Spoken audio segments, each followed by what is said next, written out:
warning alarm on an iPhone to the Google search you just made to the Amazon package arriving by noon, big tech isn't just a part of your life, it is shaping it. But as governments from Brussels to Washington to New Delhi turn up the heat on tech giants, a big question looms.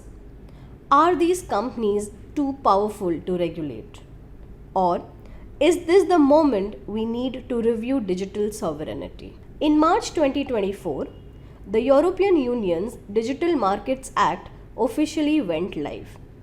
For the first time, it legally designated gatekeepers, including Alphabet, Meta, and Apple, demanding interoperability, data portability, and fair competition. Margaret Vestager, the EU's top antitrust enforcer, said, "It's not about punishing success, it's about stopping systemic abuse of power." Meanwhile, in the US, the FTC's lawsuit against Amazon accuses it of stifling competition and penalizing sellers who offer lower prices elsewhere. FTC Chair Lina Khan, a longtime critic of big tech, said, "Dominance becomes dangerous when it becomes inescapable."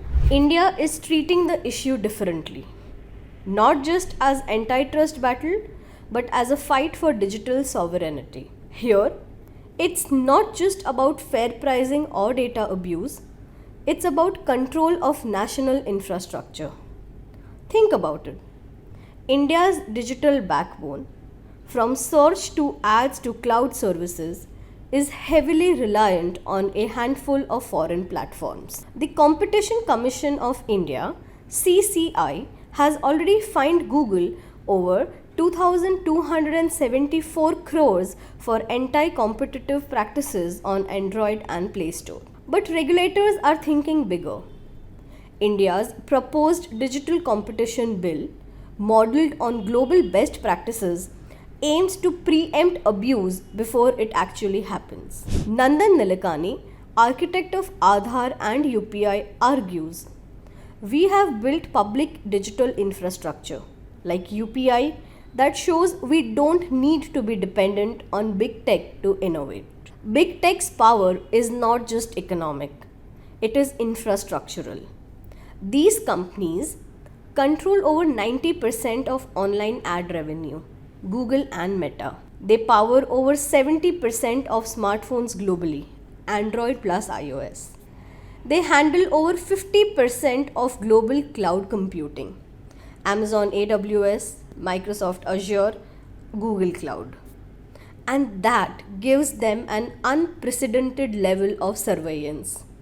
They know what you search, where you go, and even what you whisper near a phone. Shoshana Zuboff, the author of The Age of Surveillance Capitalism, calls it the unilateral claiming of human experience as free raw material for data extraction. This isn't just commerce.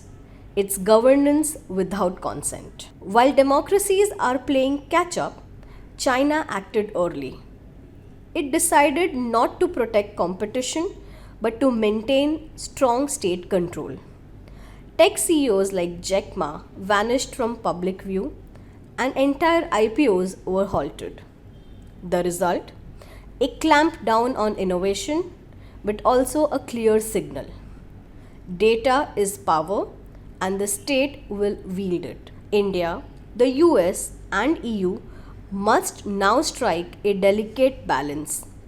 Limit corporate overreach without turning into digital autocracies. So, what's the way forward? Experts suggest a three-pronged policy formula. First, ex ante regulation.